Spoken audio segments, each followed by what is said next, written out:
رب العالمین والصلاة والسلام علی خاتم الانبیاء والمعصومین اما بعد فاعوذ باللہ من الشیطان الرجیم بسم اللہ الرحمن الرحیم قل اهبطوا منها جميعا فإما يأتينكم مني هدى فمن تبع هداي فلا خوف عليهم ولا هم يحزنون صدق اللہ العلی العظیم اللهم صل علی سیدنا محمد وعلى آلہ واصحابہ واہل بیتہ اجمعین۔ اللہ رب العزت نے جب انسان ذات کو پیدا فرمایا تو اللہ تعالیٰ نے اعلان فرمایا انی خالق بشرا من طین، میں مٹی سے بشر بناؤں گا۔ اس بشر کا اللہ پاک نے عہدہ بتایا انی جاعل فی الارض خلیفہ، زمین میں اس کو خلیفہ بناؤں گا۔ وَإِذَا نَفَخْتُ فِيهِ مِن رُوحِي فَقَعُوا لَهُ سَاجِدِينَ، جب میں اس میں اپنی طرف سے روح پھونک دوں تو اس کا سجدہ کرنا۔ فَسَجَدَ الْمَلَائِكَةُ كُلُّهُمْ أَجْمَعُونَ إِلَّا إِبْلِيسَ، فرشتوں نے تو سجدہ کیا، ابلیس نے سجدہ نہیں کیا۔ اللہ تعالیٰ نے ابلیس سے سجدہ نہ کرنے کی وجہ سے ابلیس کو کوئی سزا نہیں سنائی، بلکہ اس سے پوچھا یا ابلیس ما منعک ان تسجد لمن خلقت بیدی، اے ابلیس تو نے اس کا سجدہ کیوں نہ کیا جس کو میں نے اپنی قدرت کے ہاتھوں سے بنایا؟ ابلیس نے ایک جواب دیا کہ لم اقل اسجد لبشر، میں نے بشر کو سجدہ نہیں کیا، میں ایسا نہیں ہوں کہ بشر کو سجدہ کروں۔ حالانکہ یہ اس کا جواب صحیح نہیں تھا، سجدہ تو نے نہیں کیا، سوال تھا ما منعک، کس چیز نے روکا؟ مانے کیا چیز تھی سجدہ نہ کرنے کے لیے؟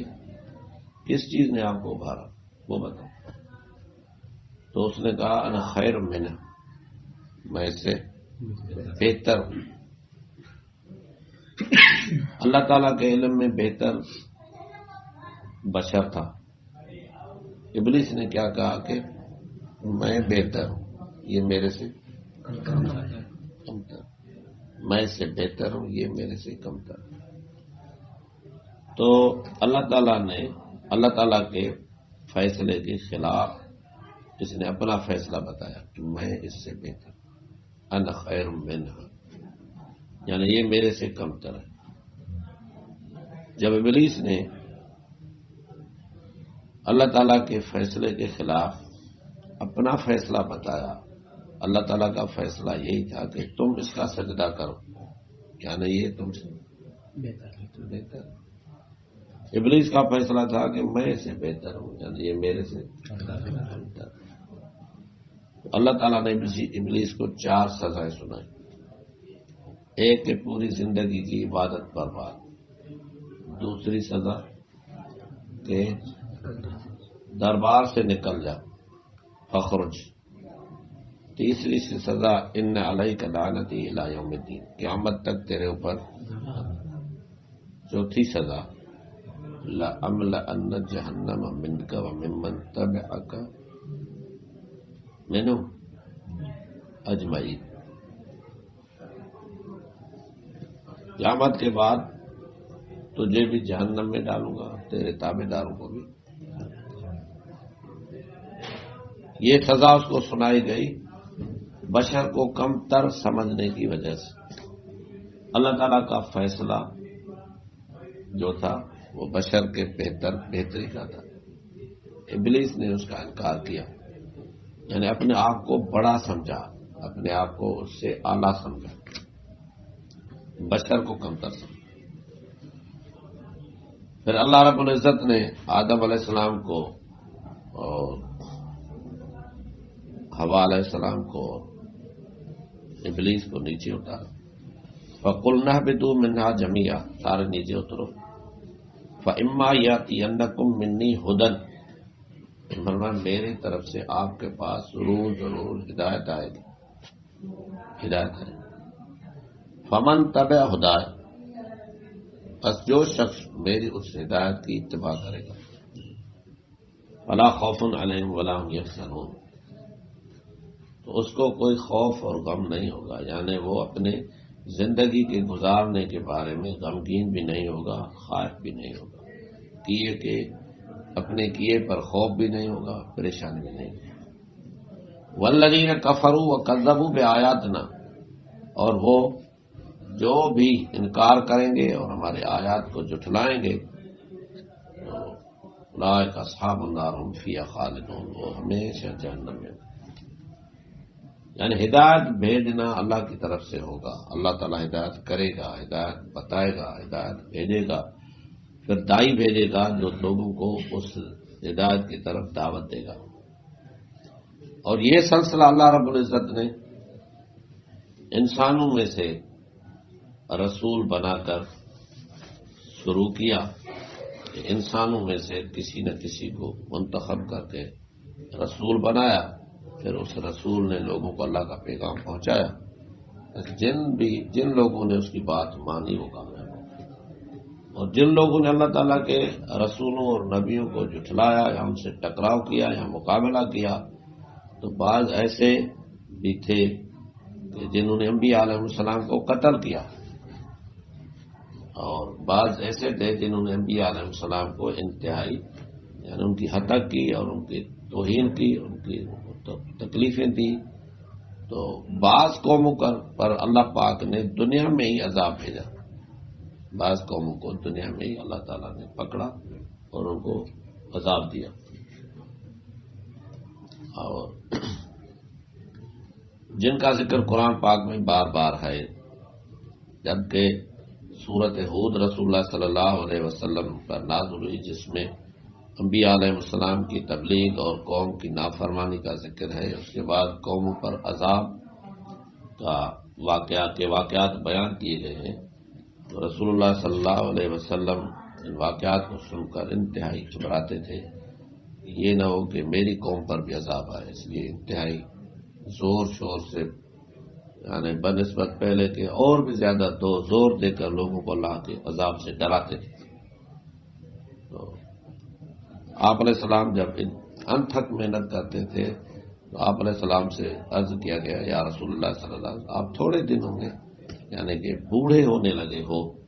تو آپ علیہ السلام نے فرمایا شیبتنی الہود واخواتھا، ہود جیسی صورت اور اس جیسی دوسری صورتوں نے مجھے بوڑھا بنا دیا ہے، یعنی قوموں پر عذاب کا بھی ذکر ہے. رسول اللہ صلی اللہ علیہ وسلم نے اپنی قوم کو ڈرایا کہ پہلے نافرمان قوم پر عذاب آیا تھا، یہ نہ ہو کہ اس پر بھی میری قوم پر بھی عذاب آ جائے. اللہ تعالیٰ سے بھی پناہ مانگتے تھے اور لوگوں کو ڈراتے تھے. ہر دور میں انبیاء علیہ السلام کا جنہوں نے انکار کیا، ان کی رسالت کو جھٹلایا، تو ہر دور میں ان کی سوچ یہ تھی کہ یہ بشر ہے، یعنی انسان ہے، یہ رسول نہیں. یہ محنت اصل میں شیطان کی تھی. جب شروع سے ہی شیطان نے آدم علیہ السلام کو سجدہ نہ کیا، اور وجہ یہ بتائی کہ یہ بشر ہے اور کمتر ہے، بشر کمتر ہے، اس لیے میں نے اس کا سجدہ نہیں کیا. تو لوگوں کے دل میں بھی شیطان نے یہی محنت کی، یہ بات بٹھا دی کہ بشر جو ہے وہ کمتر ہے، بشر رسالت نہیں پا سکتا، بشر کو رسالت جیسا عہدہ نہیں مل سکتا، کیونکہ رسالت ایک بڑا عہدہ اور منصب ہے، اور واقعتاً ہے بھی بڑا منصب. تو بشر کمتر ہے، رسالت بڑا منصب ہے. یہ اتنا بڑا منصب اس کمتر مخلوق کو نہیں مل سکتا. رسالت کے لیے کوئی نوری مخلوق ہونے چاہیے.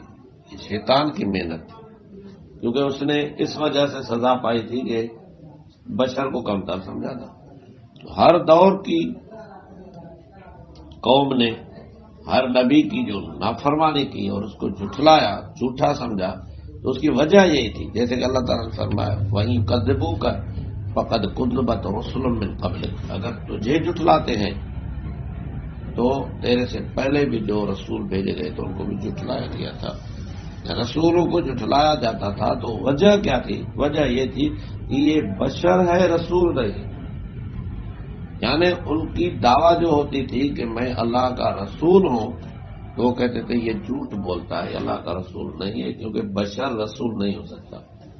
اللہ تعالیٰ نے قرآن مقدس میں ان کے جوابات اس طرح کے ذکر کی ہے، جیسا کہ ایک آیت کریمہ میں ہے کہ وَمَا مَنَعَ النَّاسَ أَن يُؤْمِنُوا إِذْ جَاءَهُمُ الْهُدَىٰ إِلَّا أَن قَالُوا أَبَعَثَ اللَّهُ بَشَرًا رَّسُولًا، لوگوں کو ہدایت کے ماننے سے دوسری کوئی چیز مانے نہ ہوئی سوائے اس کے کہ جبکہ ان کے پاس ہدایت آئی، یعنی رسول انہیں اللہ تعالیٰ کا پیغام پہنچایا کہ اللہ تعالیٰ کس طرح عبادت کرو، میں اللہ کا بھیجا ہوا رسول ہوں، تو انہوں نے یہی کہا الا ان قالوا ابعث اللہ بشرا رسولا، کیا اللہ تعالیٰ نے بشر کو رسول بنایا؟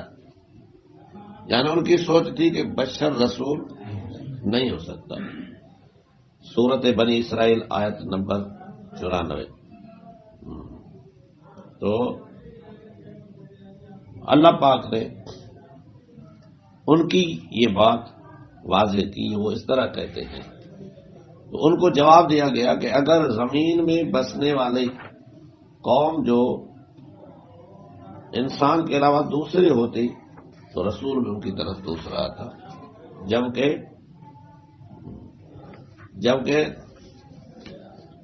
دنیا میں رہنے والے لوگ جو ہیں وہ انسان ہیں، تو اللہ تعالیٰ نے ان کو ڈرانے کے لیے ان میں سے ہی انسان کو رسول بنایا۔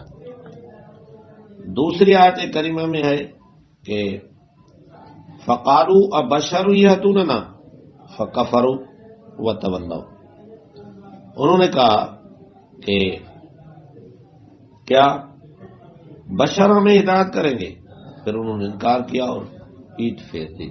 التغابن آیت نمبر 5 اور 6۔ اس میں بھی اللہ رب العزت نے یہ فرمایا کہ جنہوں نے انکار کیا تھا رسول کا، تو وجہ یہ تھی کہ بشر رسول نہیں ہو سکتا۔ ان کی سوچ یہ تھی کہ اگر اللہ کسی کو رسول بناتا تو وہ فرشتہ ہوتا، تو انہوں نے یہ کہا لولا انزل علیہ ملک، اس کے اوپر فرشتہ کیوں نہیں نازل ہوتا، یعنی فرشتے کو ہم بھی دیکھتے، یا اس کے ساتھ کوئی فرشتہ کیوں نہیں ہوتا، یا فرشتہ رسول ہوتا۔ ان کی یہ سوچ تھی، تو اللہ رب العزت نے فرمایا وَلَوْ جَعَلْنَاهُ مَلَكًا، اگر ہم فرشتے کو رسول بناتے لَجَعَلْنَاهُ رَجُلًا، پھر بھی اس کو تبلیغ کے لیے کیا بناتے؟ مرد ہی بناتے۔ اگر فرشتے کو نورانی فرشتے کو ہم رسول بنا کر بھیجتے، پھر بھی اس کو مرد ہی بنا دے، تب تو ان کو تبلیغ کرتا نا۔ تو جب وہ نوری رسول انسان بن کر ان کے سامنے آتا تو وَلَلَبَسْنَا عَلَيْهِمْ مَا يَلْبِسُونَ، تو وہ پھر بھی اسی شبے میں پڑ جاتے جس میں اب ہے، پھر بھی کہتے یہ تو انسان ہے، کیونکہ فرشتے کو اصلی صورت میں تو دیکھ نہیں سکتے، ان کی سن نہیں سکتے، تو لہذا پھر بھی یہی شبہ ہوتا۔ تو اگر ہم نوری رسول کو انسان بنا کر بھیجتے پھر بھی یہ شک کرتے۔ اللہ پاک نے جو یہ فرمایا اگر ہم اس طرح کرتے تو پھر بھی ان کو شک ہوتا، تو اب کیا معلوم ہوتا ہے کہ اب ہم نے اس طرح کیا، اب جس طرح ظاہر میں ہے رسول انسان، ویسے ہی حقیقت میں بھی یہ انسان ہے، اندر جدا اور باہر جدا نہیں ہے۔ تو شیطان نے یہ انسانیت سے انتقام لیا کہ ان کی وجہ سے میں رسوا ہوا ہوں، اور اب یہ اللہ تعالیٰ کی مان کر کامیاب ہو جائیں گے تو وہ لوگوں کو اللہ تعالیٰ کے حکم کے ماننے سے روکتا ہے اور انکار کی تبلیغ کرتا ہے کہ انکار کرو، جیسا کہ اللہ پاک نے فرمایا کمثل الشیطان اذ قال للانسان اکفر، شیطان کی محنت یہی ہے کہ وہ کہتا ہے انسان کو کہ کافر ہو جا، کافر کا معنی کیا ہے؟ انکار کرنے والا. تو انکار کس چیز کا؟ یعنی جو اللہ نے تجھے ہدایت کی ہے اس کا انکار کر. جس چیز کی طرف اللہ تجھے بلاتا ہے تو اس کا انکار کر، کیونکہ رسول قاصد ہوتا ہے، رسول کا کلام اللہ تعالیٰ کا کلام ہوتا ہے. تو گویا کہ رسول جو بات کر رہا ہے، دین کی طرف بلا رہا ہے، ایمان کی طرف دعوت دے رہا ہے، یہ حقیقت میں اللہ دے رہا ہے. تو اللہ کا کیا کر؟ انکار کر. تو جب انسان کو رسول ہی نہیں سمجھے گا تو اس کی بات ہی نہیں مانے گا، بات ہی نہیں مانے گا تو خود و خود جانا ہو جائے گا. تو اس کی سوچتی ہے اس سے میں اس طرح انتقام لے لوں.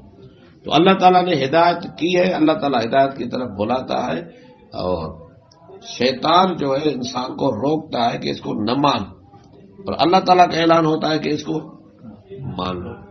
جیسا کہ اللہ تعالیٰ نے فرمایا کہ ایمان والے لوگ، دانا لوگ یہ کہتے ہیں ربنا اننا سمعنا منادیا ینادی للایمان، یہ ہمارے رب ہم نے سنا تیری دائی کو جو ہمیں بلاتا تھا ایمان کی طرف.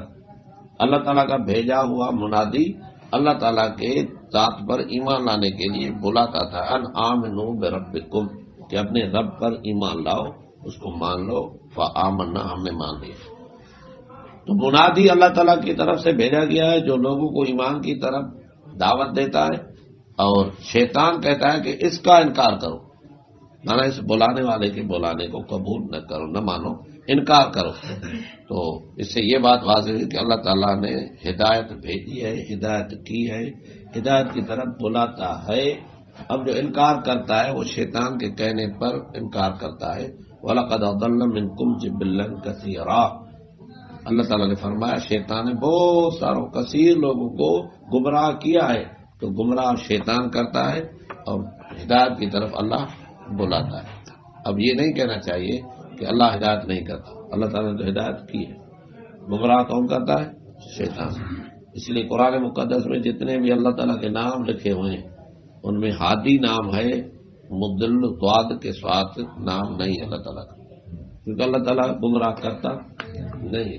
اللہ تعالیٰ گمراہ ہی میں جو چاہتا ہے اس کو گمراہی میں چھوڑتا ہے، گمراہی میں اس کو اللہ تعالیٰ چھوڑ دیتا ہے. اس چھوڑ دینے کو گمراہ کرنے سے تعبیر کیا جاتا ہے. حقیقت میں اللہ تعالیٰ گمراہ کرتا نہیں، اللہ تعالیٰ تو ہدایت کی طرف بلاتا ہے. جیسا کہ اللہ یستہزئ بہم، اللہ تعالیٰ ان سے استہزاء کرتا ہے، ترجمہ اس کا یہ. لیکن حقیقت میں اللہ تعالیٰ استہزاء سے پاک ہے، وہ کرتا نہیں ہے. اس کا مفسرین نے لکھا ہے کہ اللہ تعالیٰ ان کو استہزاء کی سزا دیتا ہے. کیا دیتا ہے؟ سزا دیتا ہے. استہزاء میں ان کو چھوڑ دیتا ہے تاکہ زیادہ سزا کے مستحق بن جائے. وَيَمُدُّهُمْ فِي طُغْيَانِهِمْ، اور ان کو سرکشی میں ڈھیل دیتا ہے. تو اللہ تعالیٰ اس طرح ڈھیل دیتا ہے، اس کو استہزاء سے تعبیر کیا گیا ہے. حقیقت میں اللہ تعالیٰ استہزاء نہیں کرتا. یخادعون اللہ وهو خادعهم، وہ اللہ تعالیٰ کو دھوکہ دیتے ہیں، اللہ بھی ان کو دھوکہ دیتا ہے. حالانکہ اللہ تعالیٰ دھوکہ دینے سے کیا ہے؟ اس کا ترجمہ تو یہی ہوگا، لیکن اللہ تعالیٰ دھوکہ دیتا نہیں ہے، ان کو دھوکے کی سزا دیتا ہے، دھوکے میں ڈھیل دیتا ہے. سمجھا؟ تو اسی طرح اللہ گمراہ کرتا نہیں ہے، گمراہ ہونے والے کو ڈھیل دیتا ہے، اس میں بعد میں ان کو سزا دے گا. نولی ما تولی ونصلی جہنم، جہاں پھرے گا ہم پھرائیں گے اور پھر جہنم میں پہنچائیں گے. تو اللہ رب العزت نے ہدایت بھیجی ہے. اب شیطان اس سے روکتا ہے کہ اس کو قبول نہ کرو، اور روکنے کی بنیادی وجہ یہ ہے کہ بشر ہے، رسول نہیں. بشر ہے، رسول نہیں. اللہ رب العزت نے ان کو یہ جواب دیا، اور انبیاء علیہ السلام کے ذریعے سے اللہ تعالیٰ نے فرمایا کہ ما کان لبشر ان یؤتی اللہ الکتاب والحکم والنبوۃ ثم یقول للناس کونوا عبادا لی من دون اللہ ولکن کونوا ربانیین. کسی بشر کے لیے مناسب نہیں ہے کہ اللہ تعالیٰ اس کو کتاب، حکم، نبوت عطا فرمائے، پھر وہ لوگوں کو کہے کہ اللہ کے سوا میری عبادت کرو. اس طرح کوئی بشر نہیں کہے گا، اس طرح کوئی رسول نہیں. اس سے معلوم ہوا کہ کتاب، حکم، نبوت ملے گا تو کس کو؟ بشر. یہ سورہ آل عمران ہے، آیت نمبر 89 ہے. تو اس کی تفسیر میں مفتی نعیم الدین بریلوی نے لکھا ہے کہ ابو رافع یہودی اور سید نصرانی نے سرور عالم صلی اللہ علیہ وسلم کہا کہ یا محمد آپ چاہتے ہیں کہ ہم آپ کی عبادت کریں اور آپ کو رب مانیں؟ تو حضور صلی اللہ علیہ وسلم نے فرمایا اللہ کی پناہ کہ میں غیر اللہ کی عبادت کا حکم کروں، نہ مجھے اللہ نے اس کا حکم دیا نہ مجھے اس لیے بھیجا۔ رسول اللہ صلی اللہ علیہ وسلم نے اس کو یہ جواب دیا، اور تو اللہ تعالیٰ نے یہ آیت نازل فرمائی کہ میرا کوئی بھی رسول اس طرح اپنی عبادت کی دعوت نہیں دے گا، بلکہ یہ کہے گا وَلَٰكِن كُونُوا رَبَّانِيِّينَ، تم اپنے رب کی عبادت کرو۔ تو ہر دور میں یہی بات چلی آئی ہے کہ بشر رسول نہیں ہوگا، کافروں نے اس کا انکار کیا۔ بشریت اور رسولت کا اکٹھے ہونا ان کی سوچ میں محال تھا۔ جب رسول اللہ صلی اللہ علیہ وسلم کو اللہ رب العزت نے نبوت اور رسالت کا تاج پہنایا، بلکہ ختم نبوت کا تاج پہنایا، اور اللہ کے فضل سے آپ علیہ السلام امام الانبیاء اور امام المرسلین بنے، تو نبی علیہ الصلوۃ والسلام کی قوم نے بھی یہی کہا کہ ما لہذا الرسول یاکل الطعام ویمشی فی الاسواق، یہ کیسا رسول ہے؟ یہ تو انسان ہے، بازار میں جاتا ہے، کھانا کھاتا ہے، تو یہ تو انسان ہے۔ ان کی سوچ بھی یہی تھی کہ بشر رسول نہیں ہو سکتا۔ تو اللہ رب العزت نے ان کے اعتراضات کا جواب بتاتے ہوئے رسول اللہ صلی اللہ علیہ وسلم کو فرمایا کہ آپ ان کو کہو قل سبحان ربی، فرما دیجئے کہ میرا رب پاک ہے، ہل کنت، میں اور کچھ نہیں، الا بشر الرسولا، مگر بشر ہوں اور رسول ہوں۔ کان کی دو خبریں ہوتی ہیں، کتنی؟ ان اللہ کان علیما، مانا کیا ہے؟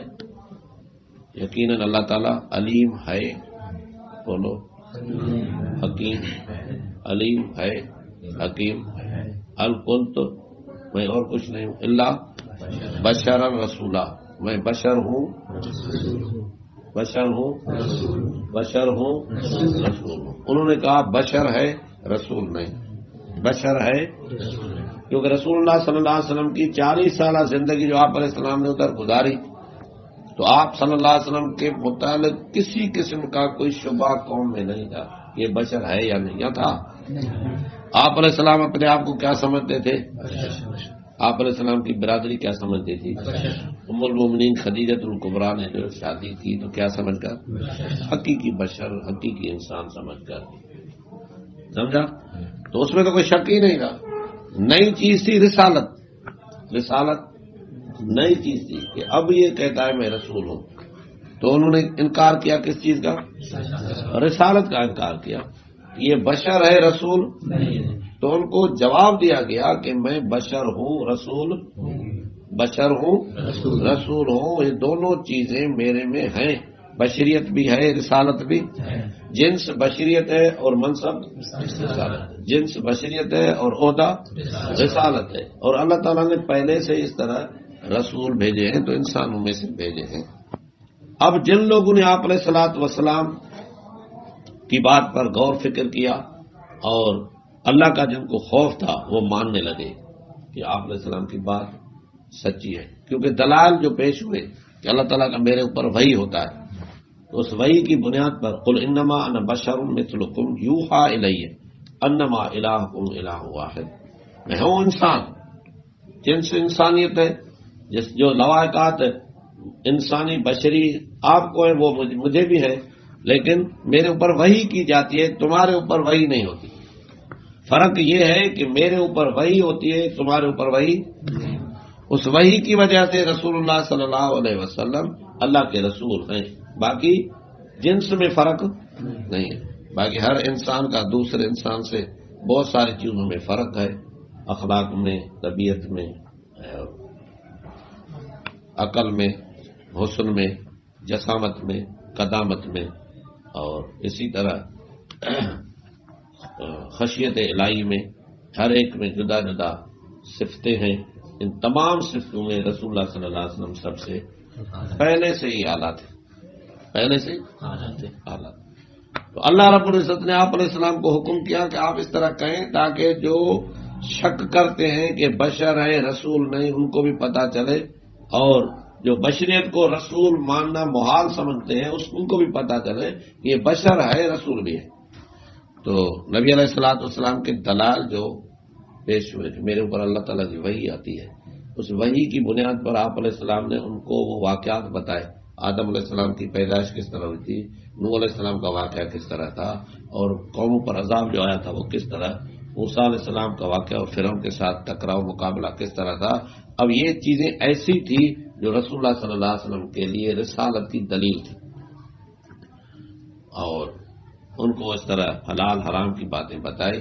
جنہوں نے نبی کریم صلی اللہ علیہ وسلم کی اس دعوت کو غور فکر سے سچ سمجھا اور مان لیا، اور جنہوں نے مانا ان کو تکالیف ہوئی، تو بہت سارے لوگ سچ دل میں سمجھنے کے باوجود بھی ماننے کے لیے تیار نہ ہوئے، بلکہ لوگوں کے ڈر سے انہوں نے قبول نہیں کیا. انہوں نے کہا بل نتبع ما الفینا علیہ آبانا، ہم اپنے باپ داداؤں کے دین پر چلیں گے.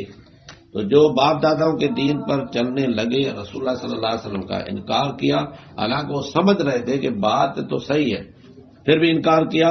تو نبی علیہ الصلوۃ والسلام کی دعوت سے دو طرح کے لوگ بنے، ماننے والے مومن اور انکار کرنے والے. ماننے والے مومن اور انکار کرنے والے. اب جنہوں نے مان لیا وہ تکلیف برداشت کر کے بھی اسلام کو نہیں چھوڑ رہے تھے، اسلام پر پابند تھے، مصطفیٰ صلی اللہ علیہ وسلم کی رسالت کو مان رہے تھے، اور لا الہ الا اللہ کی حقیقت کو مان رہے تھے.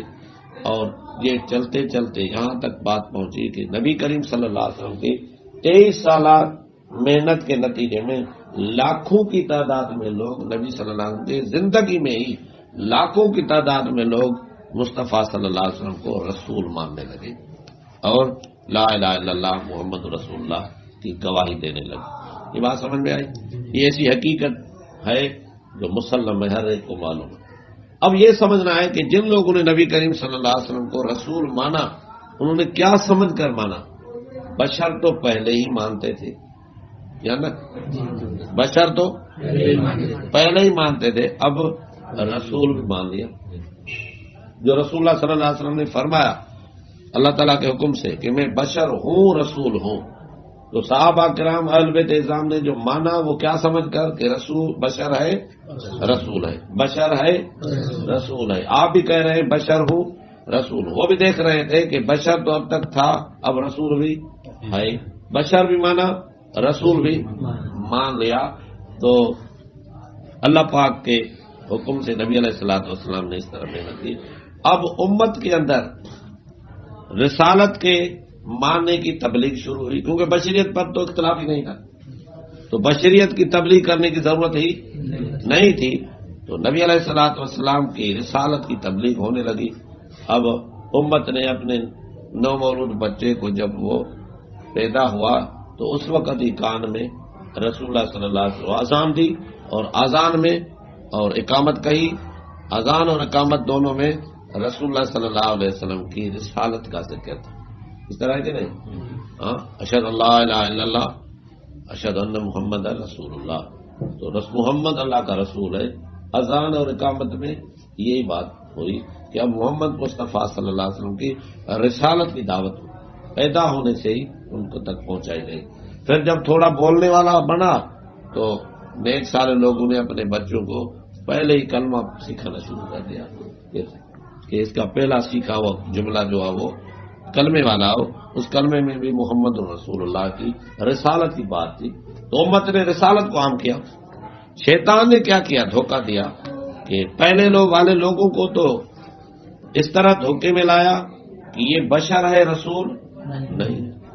بعد والوں میں یہ محنت کر کے ان کو دھوکہ دیا کہ جس کو تم رسول مانتے ہو وہ بشر نہیں، وہ بشر نہیں، تاکہ کسی نہ کسی طریقے سے یہ قرآن کا انکار کرے،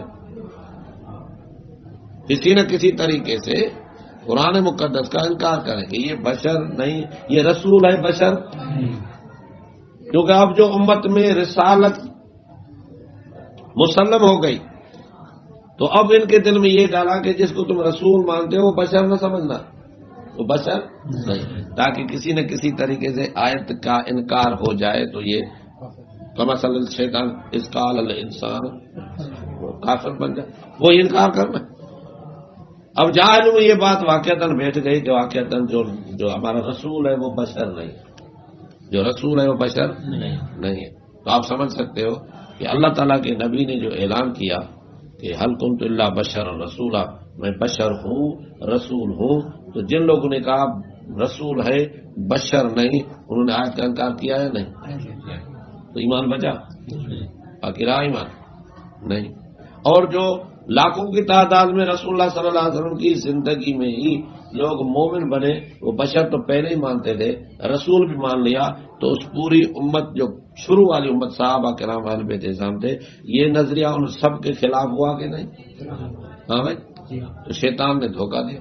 اب انہوں نے اگر کسی عالم سے یا کسی محفل میں کسی مسلمان سے یہ سنا کہ بھائی ہمارا رسول صلی اللہ علیہ وسلم جو ہے، یہ آیت کا ترجمہ کسی نے سنایا کہ رسول اللہ صلی اللہ علیہ وسلم بشر ہیں رسول ہیں، تو وہ غصے میں آ گئے کہ یہ رسول اللہ صلی اللہ علیہ وسلم کو بشر کہتا ہے، لہذا یہ جھوٹ بولتا ہے۔ انہوں نے اس کہنے والے کی بات سن کر قرآن کی آیت کا انکار کر دیا۔ تو یہ نظریہ پوری امت مسلمہ کے بنیادی نظریے کے خلاف ہے اور اجماعی نظریے کے خلاف ہے کہ بشر نہیں ہے رسول ہے۔ اب بشر ہے صرف غلاف پہن کر آیا ہے، تو اللہ تعالیٰ نے پہلے ہی فرمایا کہ وَلَوْ جَعَلْنَا مَلَكًا لَجَعَلْنَاهُ رَجُلًا، اگر ہم اس طرح غلاف پہناتے تو پھر بھی شک ہو جاتا، ہم نے غلاف نہیں پہنایا، غلاف کی بات ہی نہیں ہے۔ بات سمجھ میں آئی؟ تو اللہ رب العزت نے مسئلے کو واضح کر دیا، لیکن شیطان نے دھوکہ دیا۔ خالق کائنات نے یہ فرمایا اللہ یصطفی من الملائکۃ رسلا ومن الناس۔ اب ایک آسان طریقہ اللہ تعالیٰ کے سمجھانے کا، اللہ یصطفی من الملائکۃ رسلا ومن الناس، اللہ انتخاب کرتا ہے رسول کا، تو فرشتوں میں سے کسی کو رسول بناتا ہے اور انسانوں میں سے کسی کو رسول بناتا ہے۔ دو جنسوں سے رسول بناتا ہے۔ کتنی جنسوں سے؟ ایک فرشتہ رسول، دوسرا بشر رسول، انسان رسول۔ ایک نوری رسول، دوسرا خاکی رسول۔ ایک نور رسول، دوسرا بشر رسول۔ جو انسان رسول ہوگا وہ بشر رسول ہوگا، جو فرشتہ رسول ہوگا وہ نور رسول ہوگا۔ اب ان دو جنسوں کے علاوہ تیسری کوئی جنس اللہ تعالیٰ نے نہیں فرمائی کہ تیسری جنس سے بھی رسول ہوگا، کہیں ہے؟ اب جو کہتے ہیں رسول اللہ صلی اللہ علیہ وسلم رسول ہیں لیکن بشر نہیں، رسول ہیں لیکن بشر نہیں بلکہ نور ہیں، بلکہ کیا ہے؟ نور ہیں۔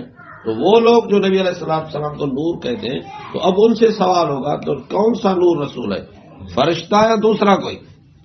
اگر فرشتہ رسول ہے تو وہ بات کرو، کیونکہ رسول دو جنسوں سے ہوگا، یا تو فرشتہ یا انسان۔ آپ انسان بھی نہیں کہتے حقیقی، تو بھلا فرشتہ ہے تو وہ بتاؤ۔ تو اللہ تعالیٰ نے یہ مسئلہ بھی حل کر دیا۔ آپ فرما دیے قل لا اقول لکم انی خزائن اللہ ولا عالم الغیب ولا اقول لکم انی ملک، میں نے تو کبھی بھی نہیں کہا آپ کو کہ میں فرشتہ ہوں، میں نے فرشتے کی بات ہی نہیں کی۔ فرشتہ میں نے کبھی نہیں کہا کہ میں فرشتہ ہوں، میں نے یہ کہا ہے حل قلت الا بشر، بشر ہوں فرشتہ میں نے اپنے آپ کو کبھی کہا ہی نہیں ہے، اور میں نے اپنے آپ کو کیا کہا ہے؟ بشر ہوں رسول ہوں، بشر ہوں رسول ہوں۔ فرشتے کا کیا ہوا؟ انکار کہ میں نے یہ دعویٰ کی ہی نہیں ہے۔ اب جو کہتے ہیں رسول اللہ صلی اللہ علیہ وسلم نور رسول ہیں، تو فرشتہ تو آپ نہیں ہیں، فرشتہ تو فرشتوں کے علاوہ دوسرا کوئی نور رسول بنتا ہے تو دلیل چاہیے۔ فرشتہ تو رسول نہیں ہے، آپ نے سنا۔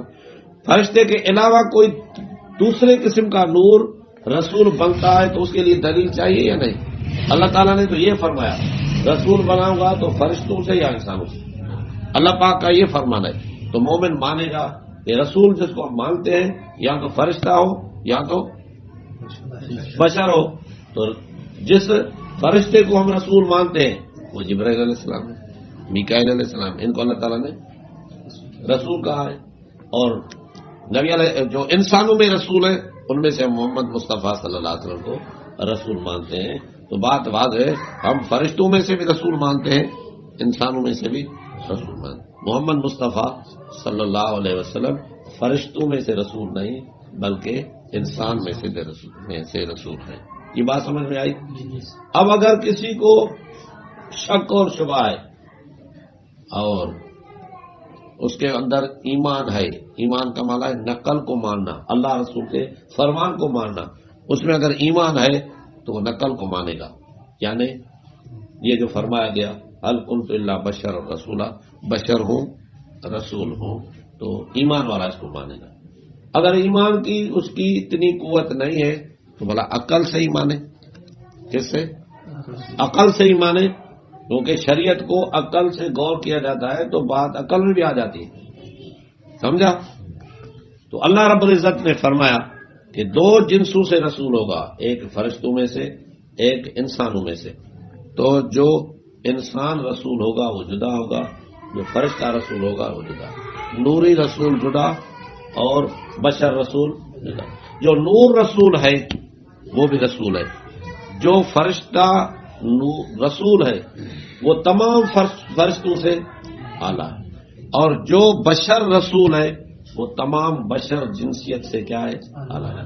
جب رسول بنا کوئی بشر تو وہ تمام لوگوں سے شان میں اعلیٰ ہو جائے گا، کیونکہ اللہ تعالیٰ نے اس کو چن کے رسول بنایا ہے. لوگ بھی کسی کو چن لیتے ہیں، چن کے کسی کو جماعت کا امیر بناتے ہیں، قوم چن کے کسی کو سردار بناتے ہیں، چن کے قوم کسی کو ایم این اے بناتے ہیں، چیئرمین بناتے ہیں، ایم پی اے بناتے ہیں. اس طرح ہے کہ نہیں؟ ہاں بھائی. تو قوم جس کو چن کر عہدہ دیتی ہے تو پھر وہی قوم کہتی ہے کہ یہ بڑا آدمی ہے. یہ کس چیز میں بڑا ہے؟ مطلب درجے میں بڑا ہو گیا. تو جس کو قوم چن کر عہدہ دیتی ہے وہ بڑا بن جاتا ہے، تو جس کو اللہ چن کے عہدہ دے گا وہ کتنا بڑا ہوگا. تو اللہ جس کو رسول بناتا ہے وہ سب سے شان میں اعلیٰ ہو جاتا ہے. یہ تو رسول کی بات ہے. اور ہمارا محمد مصطفیٰ صلی اللہ علیہ وسلم تو امام الانبیاء ہے، امام المرسلین ہے. نبی کریم صلی اللہ علیہ وسلم کا درجہ تو سب سے اعلیٰ ہے. رسالت بھی اعلیٰ، نبوت بھی اعلیٰ، علم بھی اعلیٰ، درجہ بھی سب سے اعلیٰ ہے. تو محمد مصطفیٰ صلی اللہ علیہ وسلم کو جو لوگ رسول مانتے ہیں، جو لوگ رسول مانتے ہیں تو وہ تھوڑا فکر کرے، عقل سے سوچے. تو نور بھی رسول ہوتا ہے، بشر بھی رسول. جبرائیل امین نوری رسول ہے، اور باقی ابراہیم علیہ السلام، عیسیٰ علیہ السلام، موسیٰ علیہ السلام یہ انسان رسول ہے، بشر رسول ہے. لیکن دونوں میں فرق ہے. شان تو دونوں کی بڑی ہے. رسالت جس کو ملی وہ بڑی شان والا ہے، لیکن دونوں میں فرق ضرور ہے. جو نوری رسول ہو اس کو امت نہیں ہوتی، اس کی امت نہیں. جو بشر رسول ہوتا ہے اس کو امت ہوتی ہے. جو نوری رسول ہوتا ہے اس پر کوئی کلمہ بولو کلمہ نہیں پڑتا. بشر رسول پر کلمہ پڑھا جاتا ہے. نور رسول کو کوئی شریعت نہیں ملتی، بشر رسول کو کوئی نہ کوئی شریعت ملتی ہے. نور رسول پر کوئی صحیفہ یا کتاب نازل نہیں کیا جاتا، بشر رسول پر کوئی کتاب یا صحیفہ نازل کیا جاتا ہے. نور رسول کی اطاعت نہیں ہوتی، اور جو بشر رسول ہوتا ہے امت اس کی اطاعت کرتی ہے. یہ فرق ہے کہ نہیں؟ اب آپ سمجھو کہ دونوں میں سے افضل رسول کون ہے؟ جس کو امت ملے یا نہ ملے، جس کو کتاب ملے یا نہ ملے، جس کی اطاعت کی جائے یا نہ کی جائے، جس کی شریعت ہو یا نہ ہو، جس کا پر کلمہ پڑھا جائے یا نہ پڑھا جائے. تو جس پر کلمہ پڑھا جائے وہ اعلیٰ رسول ہے، جس کی امت ہو وہ اعلیٰ رسول ہے، جس کی شریعت ہو وہ اعلیٰ رسول ہے، جس کو کتاب ملے وہ اعلیٰ رسول ہے، جس کی اطاعت کی جائے وہ اعلیٰ رسول ہے. تو اب آپ بتائیں کہ نور رسول اور بشر رسول میں اعلیٰ رسول کون ہے؟ کون؟ نور رسول سے بشر رسول شان میں، مان میں، مرتبت میں کیا ہے؟ ہیں دونوں رسول، ہیں دونوں رسول، لیکن رسولوں میں فرق ہے. تلک الرسل فضلنا بعضهم علی بعض، درجات ہیں ان میں. تو نور رسول سے بشر رسول کیا ہے؟ وہ لوگ اعلیٰ ہے. اور یہ دنیا میں فرق ہے، آخرت میں فرق دیکھو. جب نوری رسول قیامت کے دن آئے گا تو اکیلا آئے گا، کوئی بھی اس کے ساتھ نہیں ہوگا. اور بشر رسول آئے گا تو کوئی نہ کوئی تابع دار پیچھے ہوگا. نور رسول جب قیامت کے دن آئے گا تو جنت میں اس کو کوئی نعمت نہیں ملے گی، نہ مطعومات نہ مشروبات، نہ حور نہ قصور، کیونکہ اس کو ضرورت ہی نہ کھانے کی چیزیں، نہ ازواج، کوئی چیز اس کو نہیں ملے. نور رسول جب جنت میں آئے گا تو اس کو بہترین جنت کی نعمتیں عطا کی جائیں گی، اعلیٰ جنت اس کو ملے گی. یہ فرق ہے کہ نہیں؟ تو دونوں میں افضل کون ہوا؟ نور رسول یا بشر رسول؟ نور رسول جب جنت میں ہوگا تو کوئی اس کا خادم نہیں ہوگا، بلکہ وہ بشر رسول کا خادم ہوگا. بشر رسول جب جنت میں آئے گا تو اس کے اعلیٰ درجات کے خادم ہوں گے، وہ کسی کا خادم نہیں ہوگا بلکہ وہ مخدوم ہوگا. تو بہتر رسول کون ہوا؟ نور رسول یا بشر رسول؟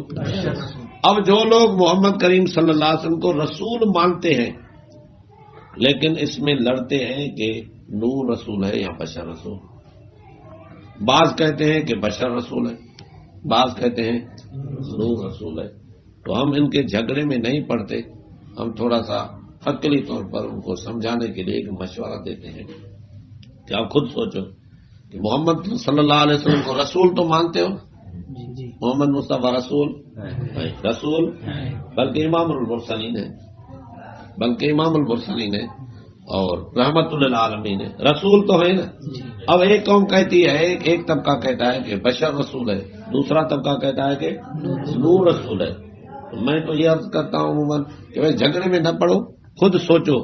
اگر محمد صلی اللہ علیہ وسلم پر کسی نے کلمہ نہیں پڑھا تو نور رسول ہے، اگر آپ علیہ السلام پر کلمہ پڑھا جاتا ہے تو بشر رسول. اب اگر آپ کی کوئی امت نہیں تو نور رسول ہے، اگر آپ کی امت ہے تو بشر رسول ہے.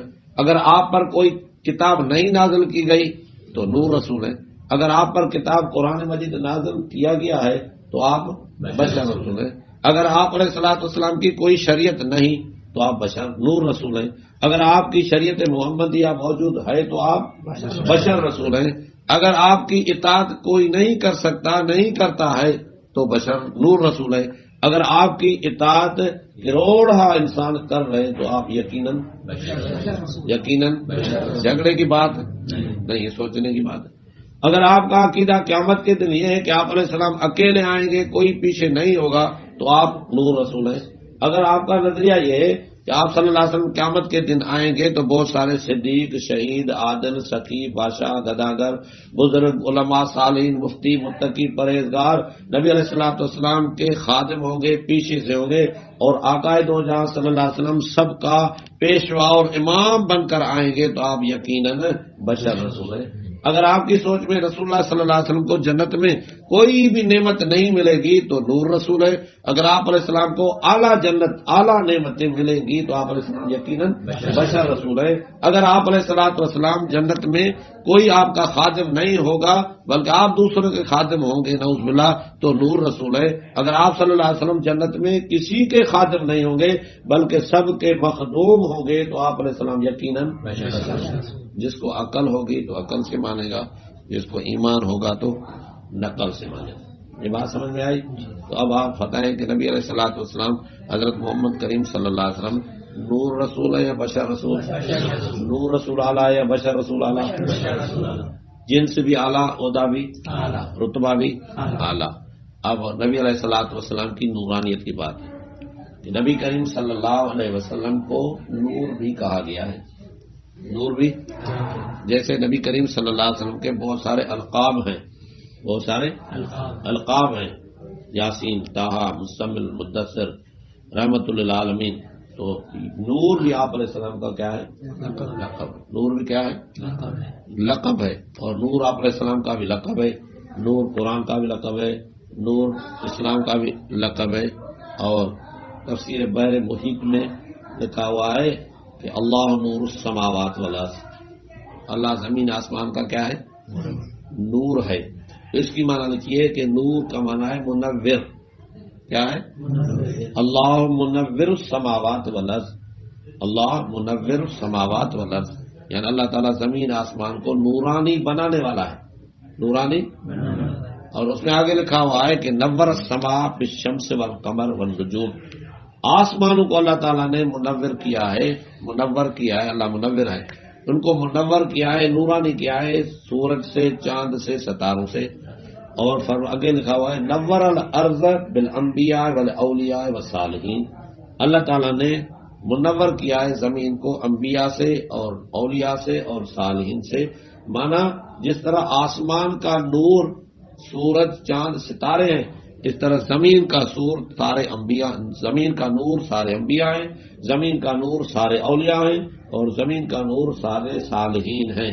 سارے موعد جو ہے زمین کو منور کرنے والے ہیں. اور نبی کریم صلی اللہ علیہ وسلم کے لیے فرمایا داعین الی اللہ باذنی و سراجم منیرا، آپ تو اللہ تعالیٰ کی طرف بلانے والے ہیں اور سراج ہے اور منیر ہیں. منیر مانا نورانی بنانے والا. آپ علیہ الصلوۃ والسلام خود نور نہیں بلکہ دوسروں کو بھی نورانی بنانے والے ہیں. تو یہ آپ علیہ السلام کا کیا ہے؟ لقب ہے. جنس کیا ہے؟ بشریت اور اعلیٰ بشریت. حقیقی آدم علیہ الصلوۃ والسلام کی اولاد اور خاندان بھی حقیقی. اور عہدہ جو ہے وہ منصب کیا ہے؟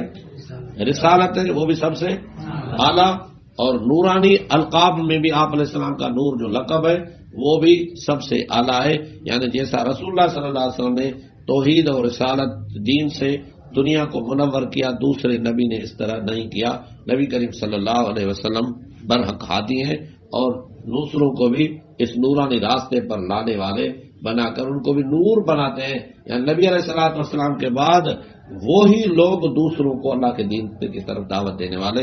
یہ سارے اولیاء، سارے انبیاء، سارے صالحین. تفسیر بحر محیط کے قول کے مطابق سارے نور ہیں. نور ان کا کیا ہے؟ لقب ہے. نور ان کا لقب ہے. تو رسول اللہ صلی اللہ علیہ وسلم نورانیت میں بھی اعلیٰ ہیں اور بشریت میں بھی سب سے اعلیٰ ہیں، رسالت میں بھی اعلیٰ ہیں، علم اور علم میں بھی سب سے اعلیٰ، مرتبت، عظمت، عزت میں بھی سب سے اعلیٰ ہیں. یہ ایسی باتیں جو ایک عقل والا انسان بھی سمجھ سکتا ہے اور ایمان والا انسان بھی سمجھ سکتا ہے. اللہ تعالیٰ ہم اور آپ سب کو حق حقیقت کو سمجھنے، ماننے اور اس پر عمل کرنے کی توفیق عطا فرمائے. وآخر دعوانا الحمدللہ.